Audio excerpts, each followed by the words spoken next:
Look what I found. So the window was shattered. Somebody was selling this car. There you go.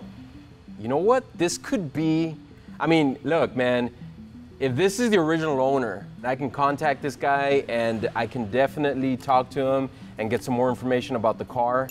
You know what I just realized? There's no area code on there.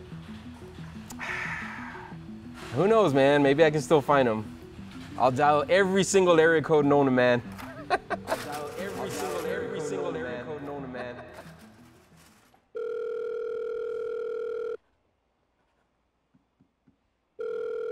Yes, hello? Yes, hello, my name is Rene Aguirre. I just bought an AR Cuda. We found a for sale sign in the car with this number, and basically we're just calling to see if we can Dude, we lost him. Hope he didn't hang up on us. Hey, sorry, but I think we lost you. Like I was saying, we're trying to track down the previous owners of this car. It's a 1970. Hello?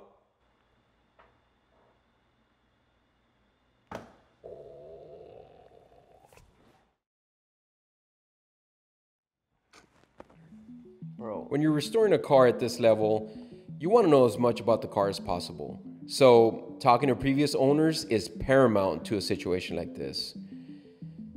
Unfortunately, the number that we found on the car was not complete, so I decided to call the area codes near where I felt the car spent most of its life, but it seems like we just keep hitting dead end after dead end after dead end. You have reached a number that has been disconnected or is no longer in service.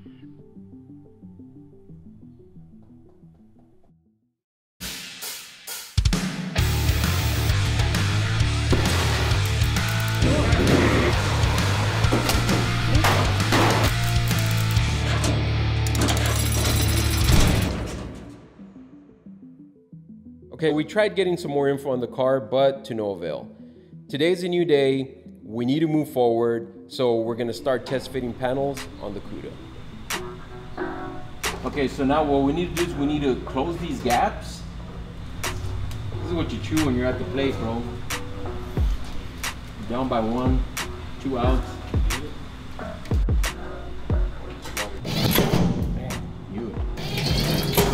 Come on now.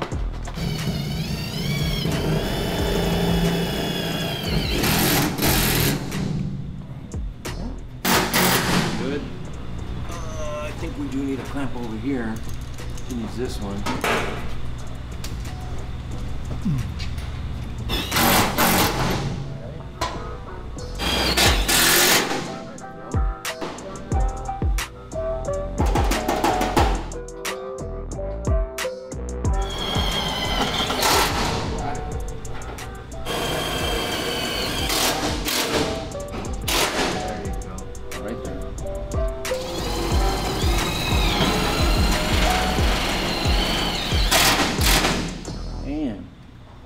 All right, let me climb out there and look at it. Yeah. So we just slide it in there. Oh man, it fits pretty good. The trunk floor pan, it fit great. You gotta tweak it a little. There's areas where we're gonna have to kind of muscle them in and make sure that they fit well, especially with the trunk floor extensions and the inner and outer wheel houses. But other than that, pretty happy with this thing. Looks good. All right, we can move on.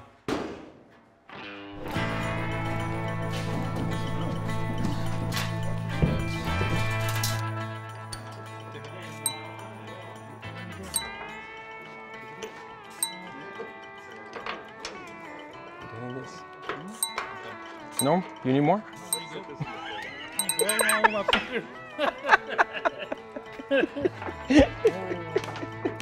You have more or no? So we're gonna have to use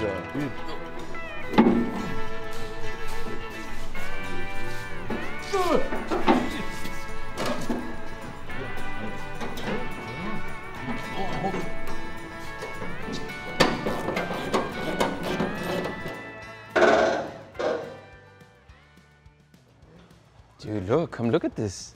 Look at that gap. That looks real good. Look at that. We wanted to drop the door on the passenger side, and we did, and it looks great, fits great. All the lines line up. The car seems to be squared away. We're gonna try the driver's door now, and after that, we're just gonna start moving forward to the front of the car. What, you okay? Put on your gloves, bro. No, bro, that number in my hand, bro. This guy has something, bro. Let's see a doctor, bro. Circulation. We have no insurance here, so here. Probably you have a lot of sugar on you already. We have no insurance, bro. Come on. Oh. Back. My way. Up. Like, Ooh, we're way high, bro. I like that, though. be like a Lamborghini. Yeah. Does it open? Keep going. Oh! Right there, Chon. Right there. Man, look at that line, dude. Dude, this door looks better than the other one, except for that. When you're hanging the doors, you want an 1/8 of an inch to 3/16 of an inch gap. These gap lines look great, so we're gonna move on to the front fenders. We knew when we first got the car that the front fender was rusted beyond repair. So I ordered a new front fender and we slapped it on the car.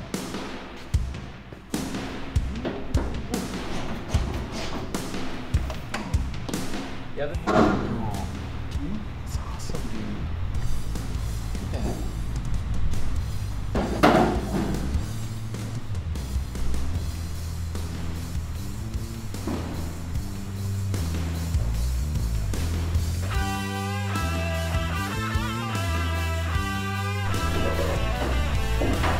There.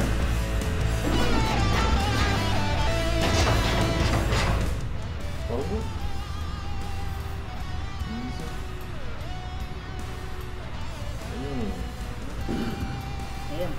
Sick, man.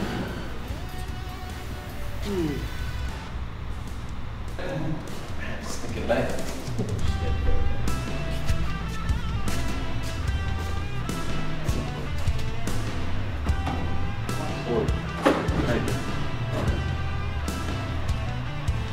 Then you go out. Yeah.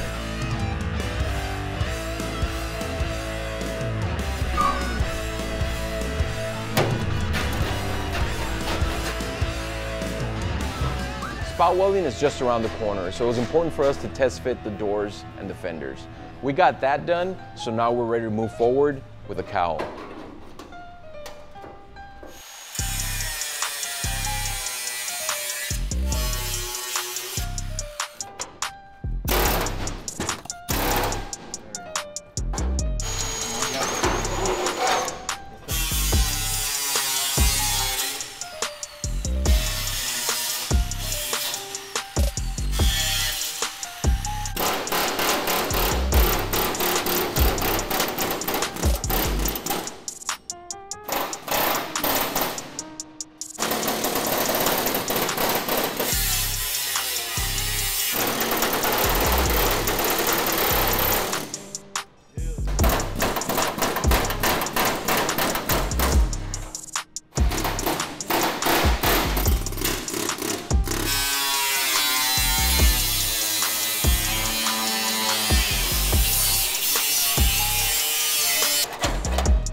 The number. You good? It's right there, dude. Don't mess with it. Don't even look at it. Look at all that rust, dude. Look at that. Yes. So let's figure out a way to take those off, or at least that one, because this one's already off. Figure out a way to do it, Caesar, so that way we can put the new one on here and see. I just want to see how it fits, if we'll be able to put it on.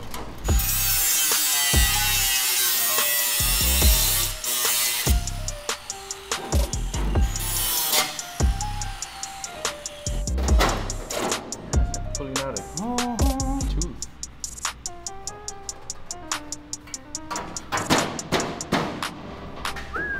How's it look there, Nate? Everything's clear? kind of? I don't know what that means. Go check on that. Come on, man. Yeah.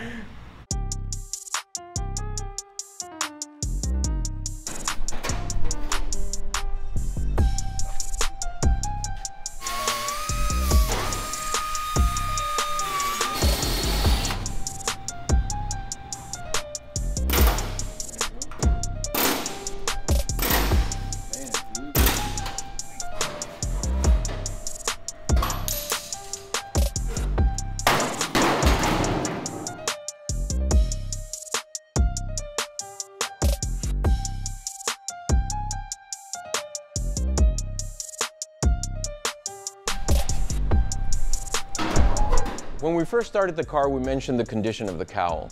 It was a head scratcher on how we were going to try to save as much of the original sheet metal as possible. But after studying it further, we realized that we couldn't save it. So we replaced it and we ended up preserving the original VIN.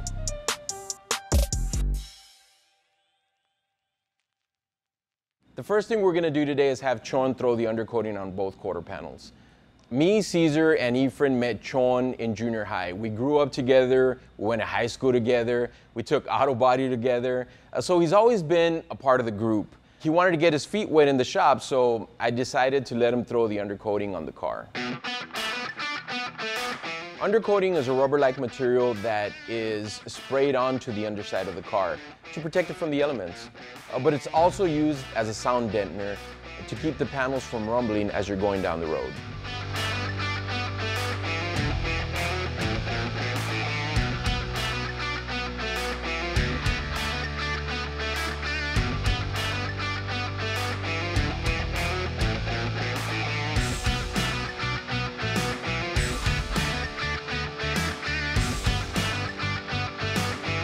The reason we're doing this is because this car from the factory came with undercoating. We won't be doing the underside of the car yet, not until the car is painted, but the quarter panels do get the undercoating before they go on the car and are spot welded permanently.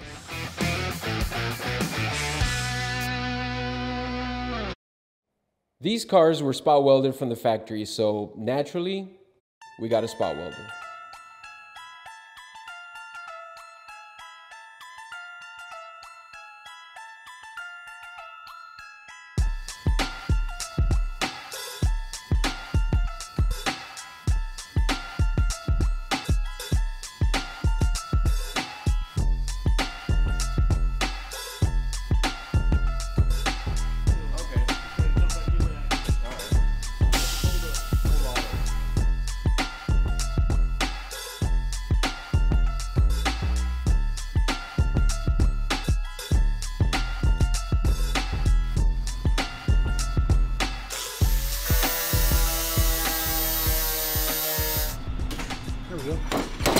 Okay, so we're gonna pull that dent out of there like that. Okay, then you just twist it to remove it. Oh man. Okay. Now that is on the lowest setting. Man. Now I'm trying to put an Audi on here on purpose. Okay.